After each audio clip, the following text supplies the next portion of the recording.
출애굽기 13장 17절부터 22절 말씀까지 우리 다 같이 읽겠습니다. 바로가 백성을 보낸 후에 블레셋 사람의 땅의 길은 가까울지라도 하나님이 그들을 그 길로 인도하지 아니하셨으니 이는 하나님이 말씀하시기를 이 백성이 전쟁을 하게 되면 마음을 돌이켜 애굽으로 돌아갈까 하셨습니다. 그러므로 하나님이 홍해의 광야길로 돌려 백성을 인도하시매 이스라엘 자손이 애굽 땅에서 대열을 지어 나올 때에 모세가 요셉의 유고를 가졌으니 이는 요셉이 이스라엘 자손으로 단단히 맹세하게 하여 이르기를 하나님이 반드시 너희를 찾아오시리니 너희는 내 유고를 여기서 가지고 나가라 하였음이더라. 그들이 숲곳을 떠나서 광야 끝 에담의 장막을 치니 여호와께서 그들 앞에서 가시며 낮에는 구름 기둥으로 그들의 길을 인도하시고 밤에는 불 기둥을 그들에게 비추사 낮이나 밤이나 진행하게 하시니 낮에는 구름 기둥 밤에는 불 기둥이 백성 앞에서 떠나지 아니하니라. 아멘. 중국에 인구 약 18만 명 정도의 투르판이라고 하는 작은 도시가 있습니다. 그런데 이 도시가 전 세계적으로 유명해진 이유가 있었는데 그게 바로 텐산수로 때문이라고 그래요. 이 도시는요, 연중 강수량이 약 18mm 정도밖에 되지 않는 사막지대예요. 근데 그 텐산수로 때문에 이 투르판이 오아시스가 된 겁니다. 근데 그 수로가 정말 엄청나더라고요. 일단 이 투르판에서 텐산까지의 거리가 약 200km가 넘는데요. 200km가 넘는데요. 그러니까 그 먼 거리에서부터 수로를 만들어 온 거예요. 그리고 한나라 시대 때부터 약 2000년 동안 수로를 만들었다는 거예요. 그러니까 그 기간도 어마어마하지요. 그런데 이 수로의 규모가 어떠냐면 그냥 지면에다 수로를 만들면 물이 금방 증발하니까 그 지면에서부터 약 150 내지 200m 정도를 파고 내려가서 거기서부터 수로를 만들었는데 그 수로의 깊이가요, 사람이 고개를 숙이고 걸을 수 있을 정도의 깊이라고 그래요. 그 공사가 어떠했을지 여러분 짐작이 되시죠? 그리고 거기서부터 그렇게 수로를 만들었는데요, 수로만 있는 게 아니라 수로 중간중간에 일정한 간격으로 우물이 있대요. 그래서 그 우물과 우물 사이를 연결해서 수로를 만들어서 텐산에서 눈이 녹으면 그 흘러내리는 물을 끌어오는 거였어요. 그런 수로가 짧게는 수킬로미터, 길게는 수십 킬로미터가 되는데 그 수로가 자그마치 1100여 개가 된답니다. 여러분 그 긴 거리를 이용하려니까 당연히 그랬겠죠. 수로가 1100여 개라면 우물도 그 정도가 되는 거예요. 그래서 이 수로의 전체 길이를 합치면 약 5000km가 된대요. 여러분 감이 잘 안 오시죠? 우리 한반도의 전체 길이가 1000km예요. 그러니까 그의 5배가 되는 거예요. 그러니까 이게 생각만 해도 막 짐작이 되시죠? 엄청난 규모, 엄청난 노력, 그리고 엄청난 공사였던 거예요. 사막지대였던 이 투르판이 오아시스가 된 것은 천연천이 있어서가 아니었고 바로 그 텐산으로부터 없는 물을 끌어온 결과였던 거죠. 대단하지 않아요, 여러분? 그 수고와 그 노력이 정말 가상합니다. 이렇게까지 해서 물을 공급받아야 했던 거예요. 이렇게 해서라도 물이 꼭 필요했던 거예요. 안 그러면 살 수가 없으니까요. 우리는 종종 우리의 인생을 광야 혹은 사막에 비유하곤 합니다. 광야가 그렇고 사막이 그런 것처럼 우리의 인생도 늘 모자라고 메마르고 척박하고 그래서 아마 그렇게 비유하는 것 같아요. 그러다 보니까 사람들은 너도 나도 할 것 없이 이 광야와도 같은 자신의 삶에 오아시스를 만들기 위해 발버둥을 칩니다. 어떻게 해서든지 이 인생의 갈증과 결핍을 해결하기 위해서 애쓰지요. 하지만 이내에 곧 알게 됩니다. 그렇게까지 해서 얻은 그것이 내 인생의 오아시스가 될 수 없다는 걸 말이죠. 마치 손으로 바람을 움켜잡을 수 없고 손으로 물을 움켜쥘 수 없는 것처럼, 그리고 결국은 오히려 더 큰 메마름에 빠져들게 된다는 겁니다. 사랑하는 교회 여러분, 여러분의 삶은 어떠십니까? 여러분의 인생은 어떠십니까? 여러분은 여러분의 인생에서 어떤 오아시스를 통해 물을 공급받습니까? 여러분은 무엇을 여러분의 삶의 오아시스라고 생각하십니까? 여러분은 메마른 여러분의 삶을 어떤 오아시스로 채워가면서 살고 계십니까? 드디어 이스라엘이 400여 년 만에 애굽에서 해방이 됩니다. 노예 사슬을 벗어던지고 새로운 출발을 시작하지요.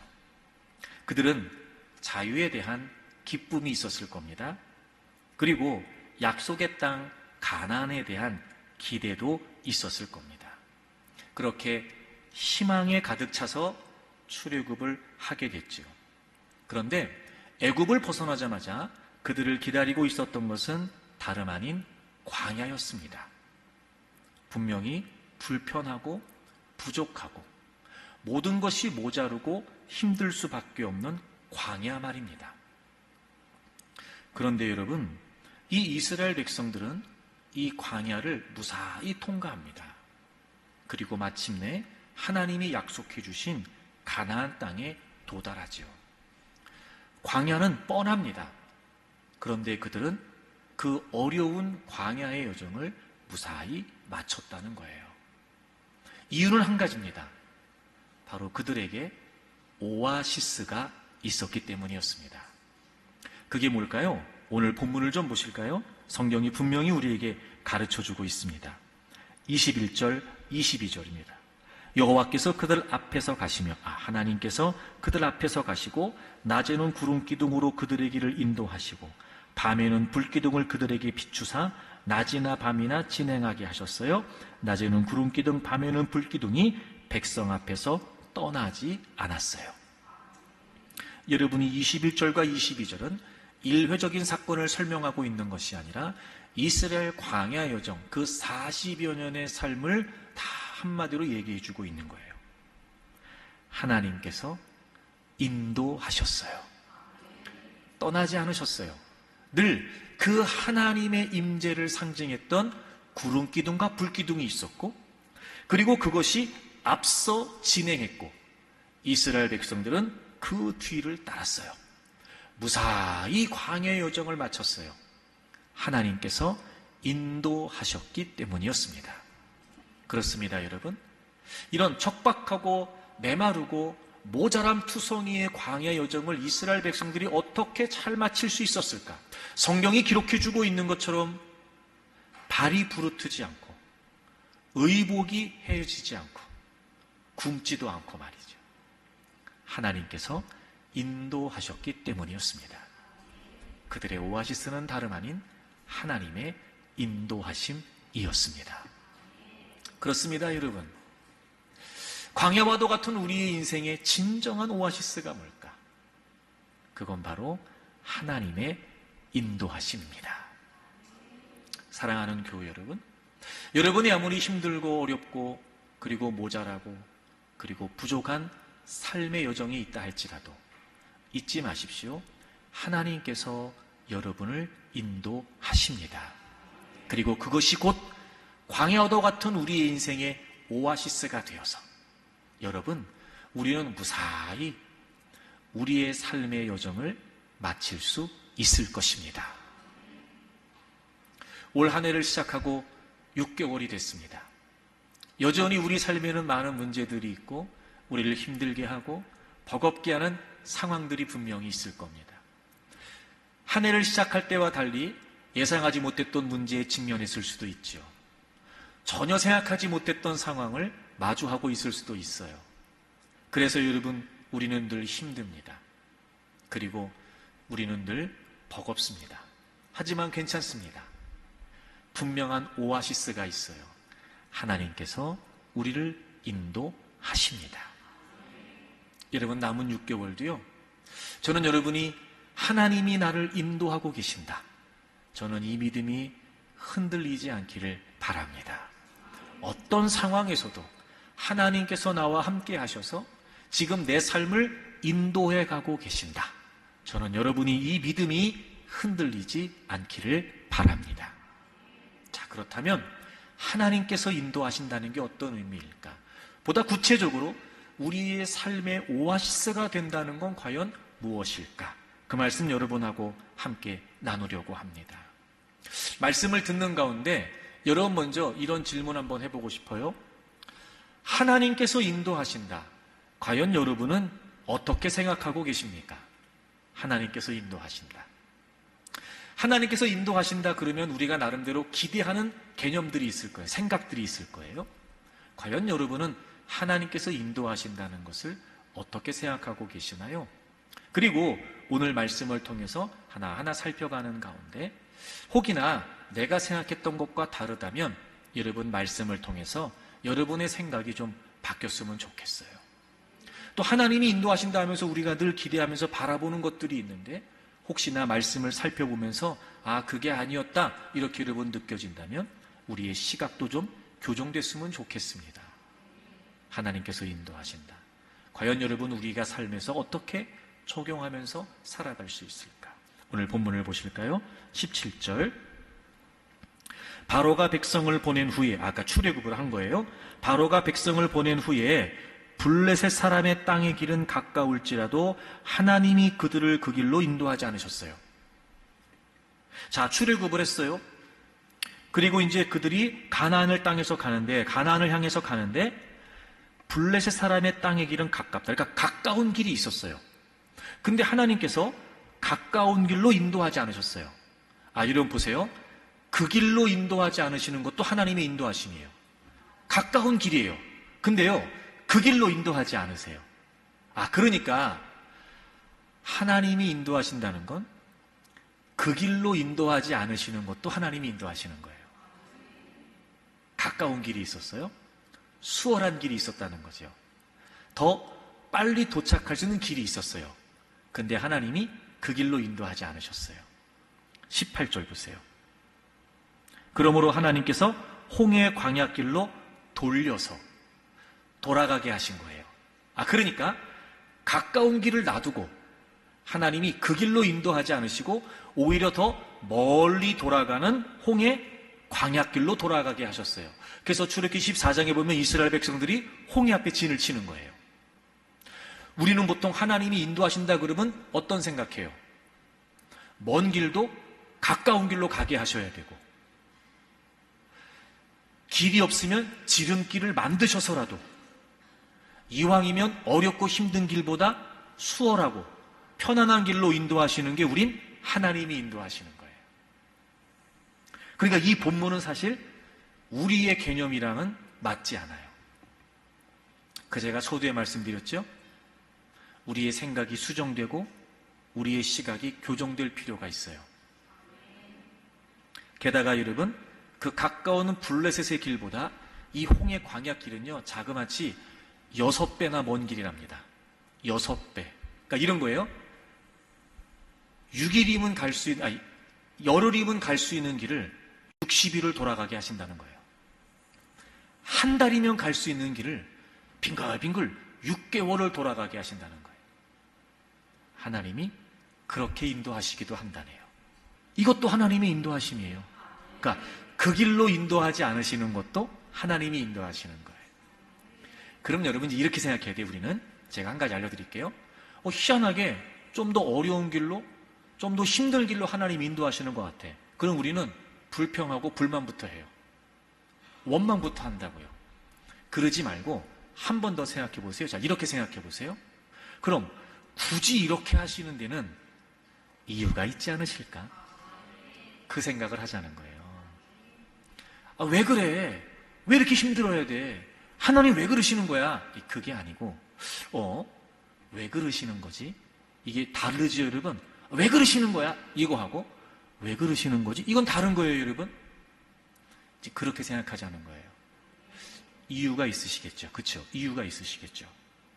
하나님이 우리를 이렇게 인도하시기 때문에 그래요. 17절 다시 보세요.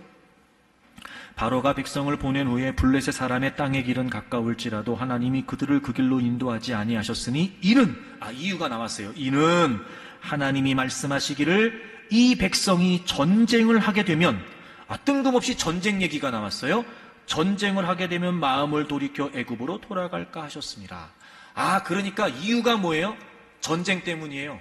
전쟁. 이게 무슨 말이냐? 이 블레셋 사람의 땅의 길이라는 건 말 그대로 블레셋의 지역을 통과하는 길이었어요. 근데 여러분, 이 당시에 블레셋 족속들은요, 철기 문화를 배경으로 세력을 형성했다고 그래요. 쉽게 말하면 철기 무기를 가지고 있는 족속들이었고 굉장히 호전적이었다고 그래요. 그러니까 쉽게 말하면 이런 거죠. 건수를 만들어서도 싸우는 사람들이었어요. 침략하고 침투하고 괴롭히는 일을 일삼았던 족속들이었어요. 바로 가까운 길은 그런 블레셋 사람들이 살고 있는 지역이었단 말이에요. 게다가 이 블레셋 사람들의 땅의 길은요, 애굽 왕조가 북방 정책으로 이용했던 곳이었기 때문에 곳곳에 애굽의 요새들이 있었대요. 그것도 무기로 무장한 요새들이었다고 그래요. 여러분, 지금 이스라엘이 어디에서 나왔어요? 어디에서 나왔어요? 애굽에서 나왔어요. 안 그래도 여러분 14장에 가면 바로가 마음이 바뀌어서 홍해 앞에 주둔해 있는 이스라엘 백성들 다시 붙잡겠다고 군사들을 다 출격시키는 판인데, 여러분 지금 이스라엘 백성들이 가고 있는데 그곳에 애굽의 요새들이 있다면 블레셋의 호전적인 족속들이 있는 땅이었고 무장된 애굽의 요새들이 있는 지역이었어요. 여러분, 이스라엘 백성들이 이 지역을 통과하게 되면요 100% 전쟁을 피할 수가 없어요. 자, 그럼 여러분, 이 상황에서 이스라엘 백성들이 전쟁을 하게 되면 어떻게 되겠어요? 그냥 다 몰살이에요. 여러분, 지금 이스라엘 백성들은요 400여 년 동안 노예살이 하다가 애굽에서 나왔어요. 군사가 조직되어 있었을까요? 훈련된 군사들이 있었을까? 발달된 무기들이 있었을까요? 그러니까 전쟁 준비는 1도 없었어요. 그러니까 이 지역을 이스라엘 백성들이 통과하게 되면 다 거기서 죽어요. 다 거기서 죽습니다. 그래서 하나님께서 그 가까운 길이었지만 그 길이 아니라 먼 길로 돌아가게 하신 거예요. 전쟁을 하게 되면 이스라엘 백성들이 해를 입을 거니까요.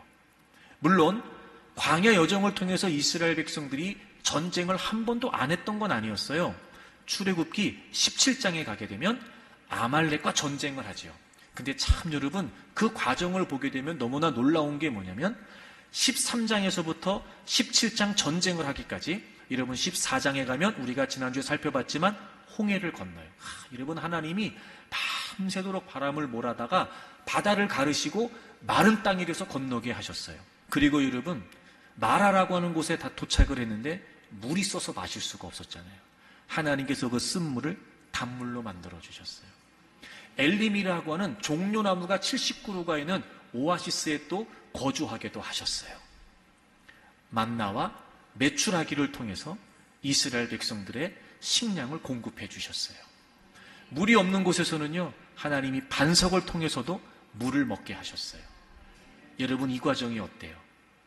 지금 하나님께서 전쟁을 치르기 전까지 이스라엘 백성들로 하여금 하나님이 함께 하시고 하나님이 돌보시고 하나님이 지키시고 이렇게 그들을 지금 하나님이 책임지고 계신다는 걸 충분히 경험하게 하셨어요.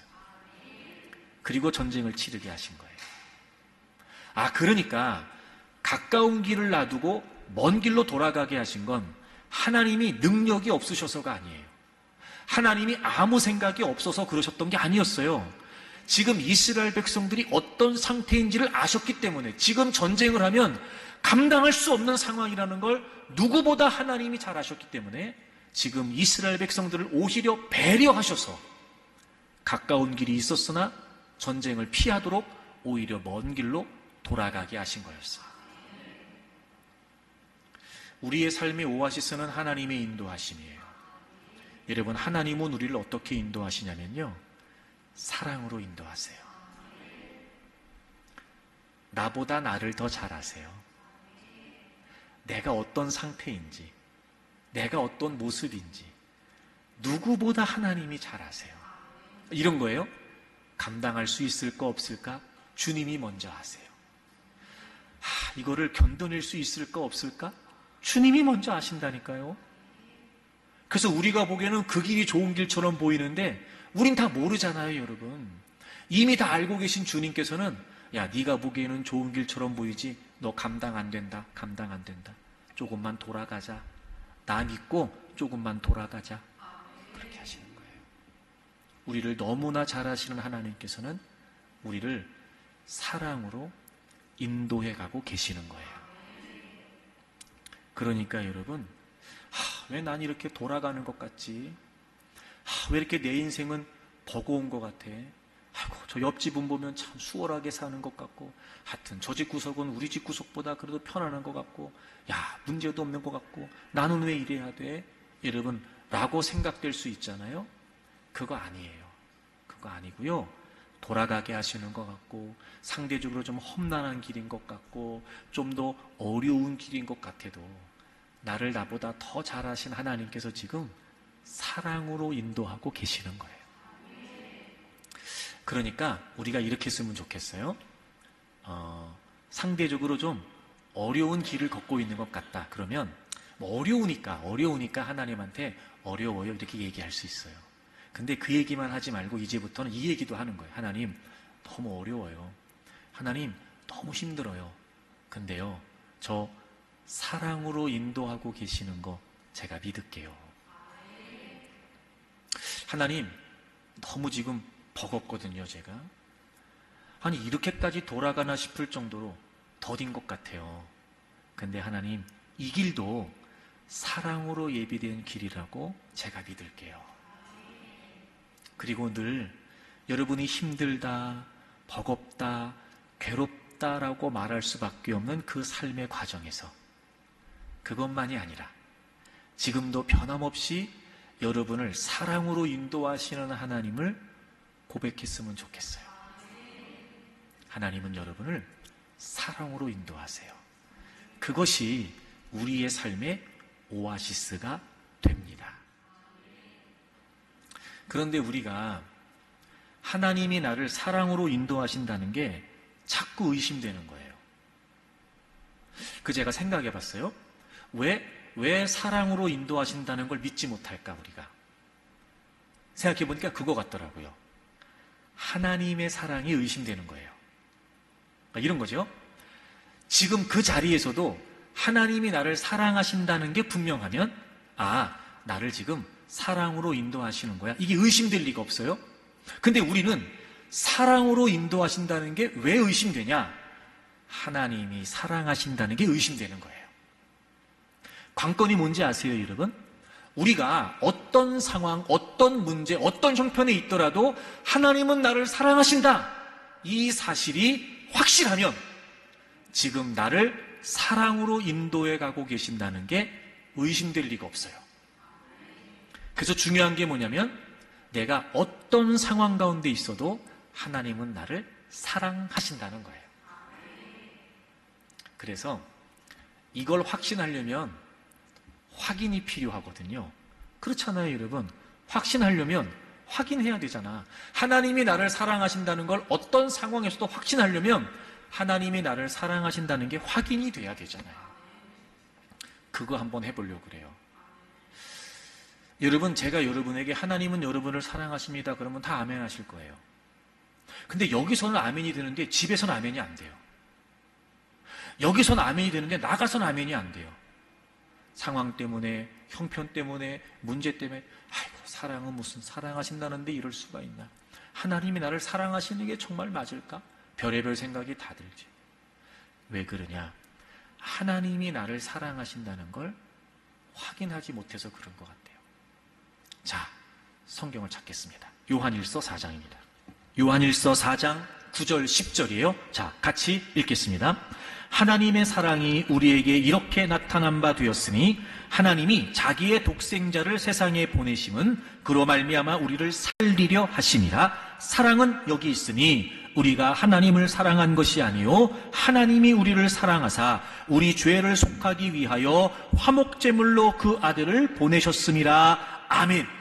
자, 우린 지금 하나님이 나를 사랑하신다는 걸 확인하는 거예요. 자, 하나님께서 하나님의 사랑이 우리에게 이렇게 나타난 바 됐대요.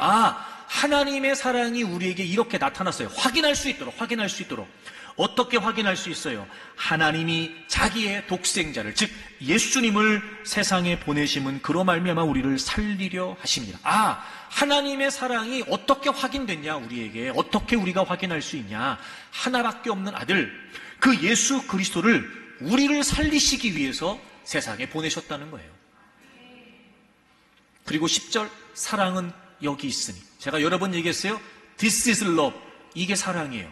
여러분, 사랑은 다른 거 아니에요. 여러분이 하나님의 사랑을 뭐라고 생각했든지 간에 그거 아니에요. 그거 아니고 This is love. 이게 사랑이에요. 우리가 하나님을 사랑한 것이 아니요 하나님이 우리를 사랑하사 우리의 죄를 속하기 위하여 화목제물로 그 아들을 보내셨습니다. 아멘. 사랑이 뭐예요? 나를 향하신 하나님의 사랑이 뭐예요? 하나님이 나를 사랑하신다는 게 뭐예요? 하나님께서 나를 죄에서 사망에서 구원해 주시기 위해서 내 대신 예수 그리스도를 십자가에 내어주신 거예요. 그게 하나님의 사랑이에요. 다른 거 아니에요. 우리가 하나님의 사랑을 의심 없이 확인할 수 있는 것, 바로 나를 위해 죽으시고 부활하신 예수 그리스도세요. 그게 하나님의 사랑이에요. 딴 데 가서 하나님의 사랑 찾지 마세요. 여러분의 생각과 여러분의 기대대로 하나님이 나를 사랑하신다, 사랑하지 않으신다, 이렇게 판단하지 마세요. 특히나 우리는요, 자꾸 보여지는 거, 손에 쥐어지는 걸 가지고 하나님의 사랑을 확인하려고 그래요. 여러분 그러지 마세요. 그거 아니에요. 정말 메마르고 촉박한 우리의 인생의 오아시스가 뭔지 아세요? 아낌없이 하나밖에 없는 아들까지도 내어주신 이 놀라운 하나님의 사랑. 여러분, 이게 우리의 삶의 오아시스예요. 제가 한 주간 말씀을 준비하고 기도하면서 제가 기도했어요. 성령님, 제가 아무리 하나님의 사랑을 전한들 얼마나 설명할 수 있겠습니까? 하나님께서 우리 교우들에게 제가 말씀을 전할 때 성령님 역사하셔서 정말 하나님의 사랑이 더 깨우쳐지도록 제가 도와달라고 기도했어요. 여러분, 제가 차근차근 성경을 찾아가면서 설명을 드릴 텐데 제가 할 수 있는 게 뭐가 있겠어요? 또 제가 얼마나 설명을 한들 그게 여러분에게 도움이 되겠어요. 하지만 여러분, 말씀을 듣는 가운데 성령님께서 역사해 주셔서 저는 오늘 예배에 참석한 여러분 모두 여러분을 향하신 하나님의 사랑, 이 예수 그리스도의 십자가의 사랑이 정말 놀랍고 위대하다고 깨달아지기를 바라요. 저는 하나님의 사랑, 이 예수 그리스도의 은혜를 딱 한마디로 이렇게 표현하고 싶어요. 말도 안 되는 사랑이에요. 말도 안 되는. 제가 늘 고백하지만 왜 굳이 하나님께서 나를 살리려고 예수님을 포기하시냐고요. 말이 안 돼요, 여러분. 이건 예수님의 존재의 가치와 우리의 존재의 가치가 비교가 되나요? 있을 수 없는 일이에요. 저는 이해가 안 되는 거예요.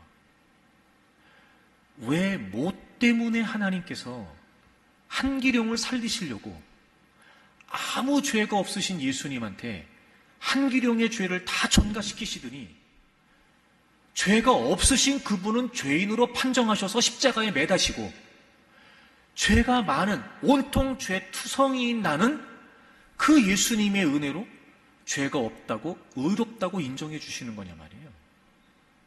뭐 때문에요, 여러분? 뭐 때문에? 말이 안 돼요. 말이 안 돼요. 여러분이 하나님의 사랑은요, 말도 안 되는 사랑이에요. 그래서 저는 하나님의 사랑을 이해하지 못해요. 나는 이해한다는 사람들이 나는 거짓말이라고 생각해요. 그리고 이해한다는 건 잘못된 생각이에요. 여러분 보세요. 자, 이해가 된다는 게 무슨 말이냐면요, 타당하다는 거예요.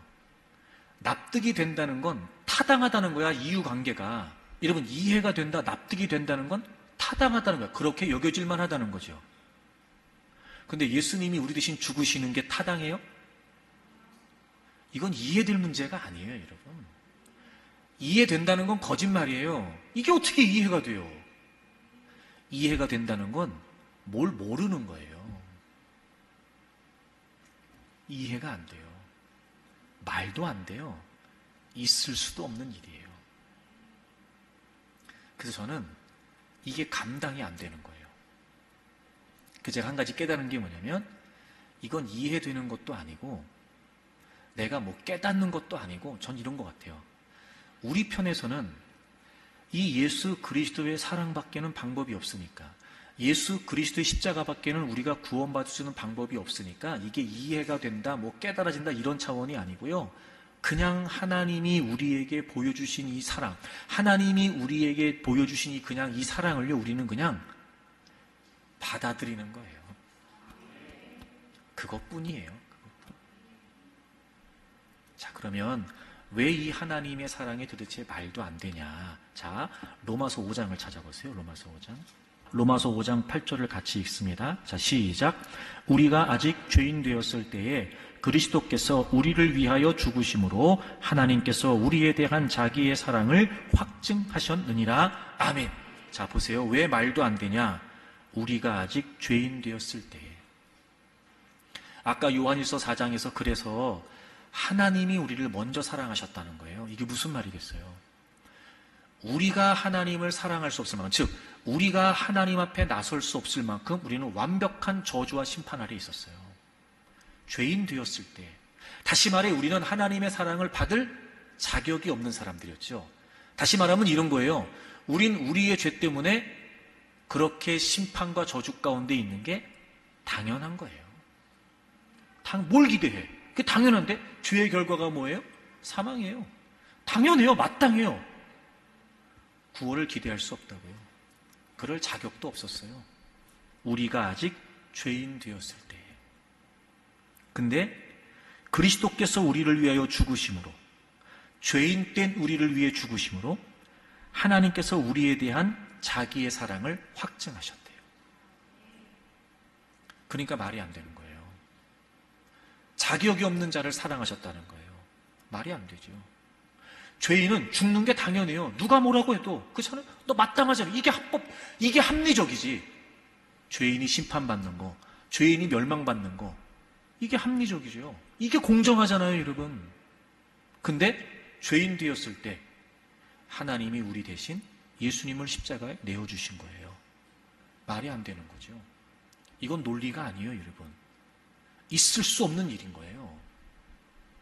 게다가 이 확증하셨다라고 하는 단어가 무슨 뜻인가 제가 찾아봤더니 함께 서다, 이런 뜻이에요. 함께 서다. 우리는 우리의 죄 때문에 결코 하나님께 나아갈 수가 없었어요. 함께 설 수가 없다니까요, 여러분. 근데 하나님이 너무 우리와 함께 하고 싶으셨던 거예요. 우리를 너무나 사랑하신 나머지 그럼에도 불구하고 우리와 함께 하고 싶으셨던 거예요. 근데 우리는 죄인이기 때문에 죄의 문제가 해결되지 않으면 방법이 없어요. 그래서 하나님이 우리와 함께 서시기에 어떻게 하신 거예요? 아무 죄가 없으신 예수님을 십자가에 못 박으신 거예요. 뭐 때문에? 우리와 함께 하고 싶으셔서. 말도 안 되죠, 여러분. 말도 안 되죠. 그러니까 하나님의 사랑은 말이 안 돼요. 있을 수가 없는 일이에요. 여러분, 우리가 그 사랑을 받고 구원받은 거예요.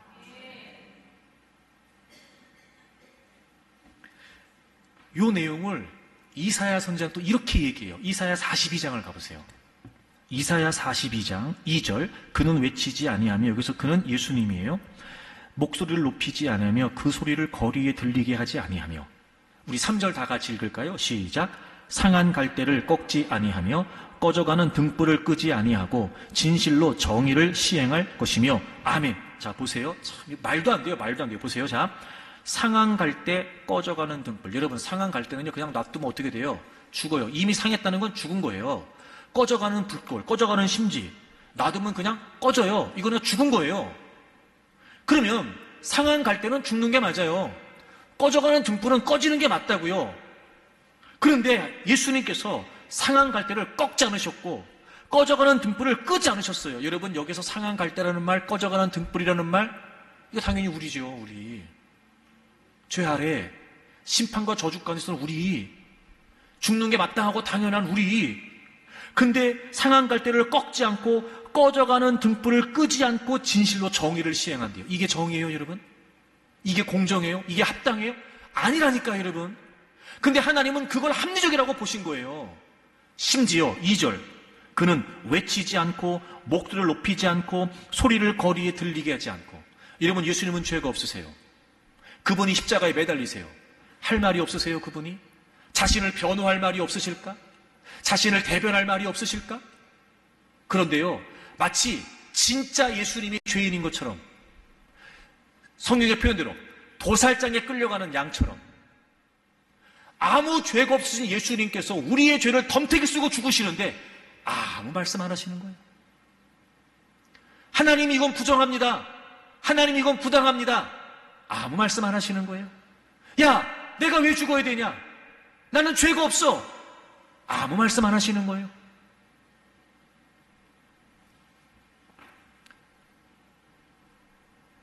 썩은 갈대, 꺼져가는 등불, 상한 갈대 같은 우리를 위해서. 이게 말이 돼요? 말도 안 돼요. 있을 수 없는 일이에요. 근데 하나님은 그걸 사랑이라고 표현하신 거예요. 여러분, 이쯤 되면은요, 철 모를 때는 하나님의 사랑이다 막 그러면서 막 얘기하는데요, 철이 좀 들잖아요. 사랑이라는 말을 꺼내기도 죄송스러운 거예요. 다시 말해, 우리는 하나님의 사랑이라고 하는 이 하나님의 표현 때문에요, 그 무한한 은혜 속에 우리가 그냥 사랑이라고 얘기하는 거예요, 지금. 게다가 로마서 8장을 가보세요. 로마서 8장. 게다가 여러분, 더 기가 막힌 건 뭔지 아세요? 로마서 8장을 보세요. 우리 다 같이 읽겠습니다. 로마서 8장 35절 시작. 누가 우리를 그리스도의 사랑에서 끊으리요? 환난이나 곤고나 박해나 기근이나 적신이나 위험이나 칼이랴. 아멘. 누가 우리를 그리스도의 사랑에서 끊으리요? 이게 무슨 말이에요? 그 누구도, 그 무엇도 우리를 그리스도의 사랑에서 끊을 수 없다는 거예요. 게다가 여러분, 38절, 내가 확신하노니 사망이나 생명이나 천사들이나 권세자들이나 현질이나 장례리나 능력이나 높음이나 기쁨이나 다른 어떤 피조물이라도 우리를 우리 주 그리스도 예수 안에 있는 하나님의 사랑에서 끊을 수 없으리라. 여러분, 하나님의 사랑이 영원하답니다. 그 어떤 상황에서 끊어지지 않고, 그 무엇 때문에 끊어지지 않고, 심지어 우리가 죽어도, 제가 말씀드린 죽음이 무슨 의미인지, 우리가 육체적으로 죽어도 하나님의 사랑은 끊어지지 않아요. 그 무엇도, 그 어떤 것도 우리를 하나님의 사랑에서 끊을 수 없어요. 말도 안 되죠. 말도 안 되죠. 말도 안 되죠. 이게 도무지 있을 수 있는 일이란 말이에요. 근데 이 말도 안 되는, 이 엄청난, 그리고 있을 수 없는 이 놀라운 일이 우리에게 일어난 거예요. 하나님의 사랑. 변함없으신, 영원하신, 상한 갈대도 꺾지 않으시고 꺼져가는 등불도 끄지 않으시는, 있을 수 없는, 말도 안 되는 이 하나님의 사랑. 그런 여러분, 우리가 어찌 이 사랑을 찬양하지 않을 수 있으며 어찌 우리가 이 사랑을 감사하지 않을 수 있겠냔 말이에요. 여러분, 어떤 상황 가운데 있어도, 어떤 문제 속에 있어도 하나님의 사랑은 끊어지지 않아요. 이게 우리의 오아시스예요. 의심하지 마세요. 하나님이 여러분을 사랑하신다는 거 확인하셨죠?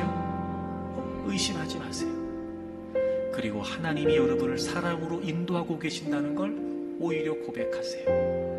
하나님의 사랑을 그 자리에서도 찬양하고, 하나님의 사랑을 그 자리에서도 고백하고, 다시금 그 하나님의 사랑을 우리가 깨우쳐가면서 그 어렵고 버겁고 힘겨운 자리에서도 사랑으로 인도하신다는 게 분명하다면, 여러분, 그건 메마르고 촉박한 우리의 삶을 풍성하고 촉촉하게 채워주는 오아시스가 될 거예요. 우리 찬양할까요? 아버지 사랑, 아버지 사랑 내가 노래해. 아버지 은혜 내가 노래해. 그 사랑 변함없으신, 거짓 없으신, 성실하신 그 사랑, 상한 갈 때 꺾지 않으시는, 꺼져가는 등불 끄지 않는 그 사랑, 변함없으신, 거짓 없으신, 성실하신 그 사랑,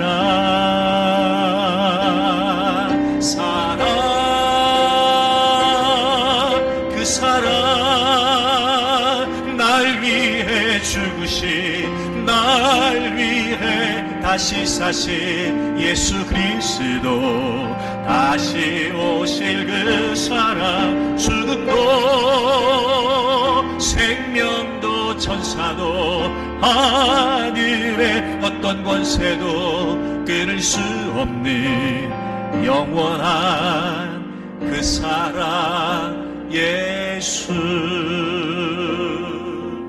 아멘. 여러분, 하나님은 여러분을 사랑으로 인도하세요. 혹시 그 버겁고 벅찬 삶의 자리에서 사랑으로 인도하신다는 게 의심될 수 있는데, 그럴 때마다 변함없이 여러분을 사랑하시는 하나님의 사랑을 또 떠올리고 또 고백하고 또 인정하세요. 그리고 확인하세요. 그러면 여러분, 분명히 그 하나님의 사랑이 내게 오아시스처럼 우리의 삶을 채워줄 것을 믿습니다. 그지 관건이 뭐냐면, 이렇게 하나님이 나를 사랑하신다는 걸 내가 알았는데 우리가 살면서 이런저런 상황에서 의심이 되는 걸 보면 이런 거예요.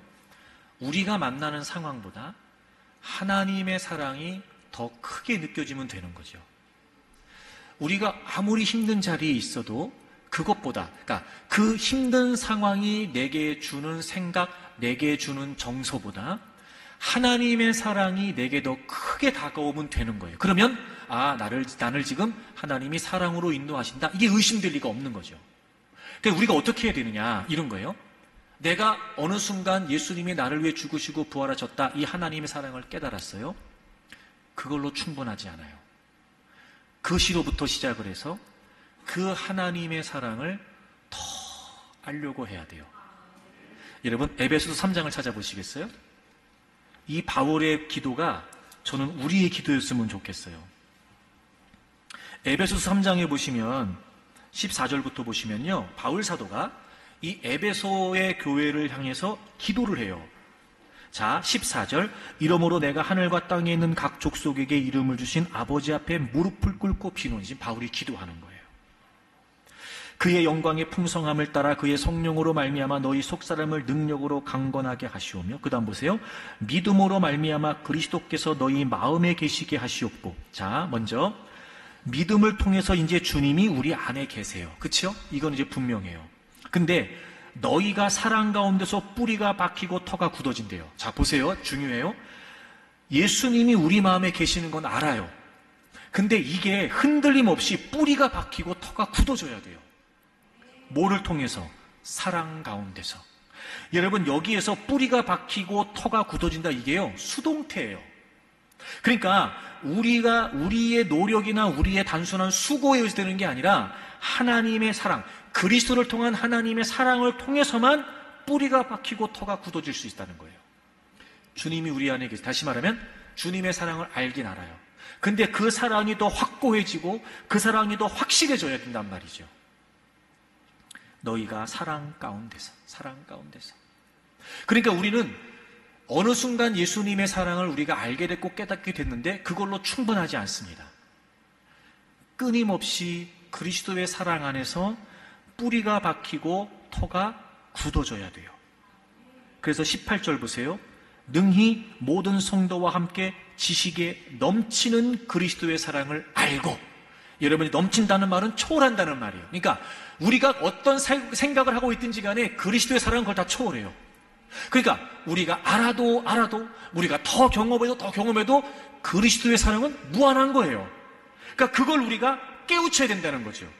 자, 19절 다 같이 읽어요. 19절 시작. 그 너비와 길이와 높이와 깊이가 어떠함을 깨달아 하나님의 모든 충만하신 것으로 너희에게 충만하게 하시기를 구하노라. 아멘. 보세요. 그 그리스도의 사랑의 너비, 길이, 높이, 깊이가 어떠함을 깨달으면 하나님의 모든 충만한 것이 우리에게 충만하게 된대요. 아하, 이거요. 우리가 어떤 삶의 상황 가운데 있다 할지라도 하나님의 사랑이 충만해지면 그것보다 하나님의 사랑이 더 크게 느껴질 테니까. 우리가 버겁다, 어렵다, 괴롭다라고 말하는 그 모든 상황들보다 우리 안에 이미 하나님의 사랑이 충만하면 그것보다 더 큰 영향력을 내게 미칠 테니까. 너비와 길이와 높이와 깊이. 여러분, 이게 뭘까 제가 고민하다가 존 스토트 목사님이 요 19절을 이렇게 주석을 했더라고요. 모든 인류를 포함할 만큼 넓고, 그게 넓이에요. 영원히 지속될 만큼 길고, 가장 타락한 죄인을 변화시킬 만큼 깊으며, 그를 하늘에까지 올리실 만큼 높다. 여러분, 정말 기가 막히지 않아요? 왜 나는 이런 묵상이 안 되는지 모르겠어요. 하여튼 존 스토트 목사님이 그렇게 얘기했습니다. 너비, 길이, 높이, 깊이. 여러분, 우리가 이 사랑 안에 지금 있는 거잖아요. 다 모를 뿐이지. 그러니까 이제부터 이 바울 사도의 기도가 우리의 기도가 되면 돼요. 주님, 제가 주님의 사랑을 의심하는 건 상황 때문이 아니었습니다. 이런 상황에서 주님의 사랑이 의심될 만큼 제가 주님의 사랑을 다 몰랐기 때문입니다. 주님, 제가 주님의 사랑의 너비와 길이와 깊이와 높이를 더 알고 싶습니다. 더 깨닫고 싶습니다. 그리고 그 주님의 사랑으로 충만하고 싶습니다. 제가 늘 말하는 것처럼 여러분, 이 주님의 사랑이 오아시스가 되면은요, 어떤 길이어도 즐거운 거예요. 어떤 길이어도 기쁜 거예요. 어떤 길이어도 행복한 거예요. 주님의 사랑이 충만하니까, 그 사랑으로 충분한 거예요. 그 주님이면 되는 거예요. 돌아가면 어떻고, 버겁게 가면 어떻고, 힘들게 가면 어때요? 주님이 나를 사랑하시는데, 그분이 나와 함께 하시는데, 그러면 기쁜 거죠. 저는 여러분이 올 한해 남은 6개월을 살면서 사랑으로 인도하시는 이 주님의 은혜를 충만히 경험했으면 좋겠어요. 하여튼 여러분이 더 사모하고 더 알기를 간절히 원하는 가운데 이 하나님의 사랑이 여러분에게 부음받은 것처럼 막 폭포수처럼 부어졌으면 좋겠어요. 어떤 상황에서도 의심하지 않을 만큼 변함없이 하나님은 나를 사랑으로 인도하신다. 원망과 불평이 사라지고 오히려 감사와 찬양이 넘치는 거죠. 사랑하는 교우 여러분, 하나님이 우리를 인도하신다는 게 오아시스가 됩니다. 다른 건 오아시스가 될 수 없어요. 그러니까 이제부터 여러분의 메마르고 척박한 삶의 상황을 이 하나님의 사랑이라는 오아시스로 채워가기를 바랍니다. 모자라지 않을 거예요. 고갈되지 않을 거예요. 지속될 거예요.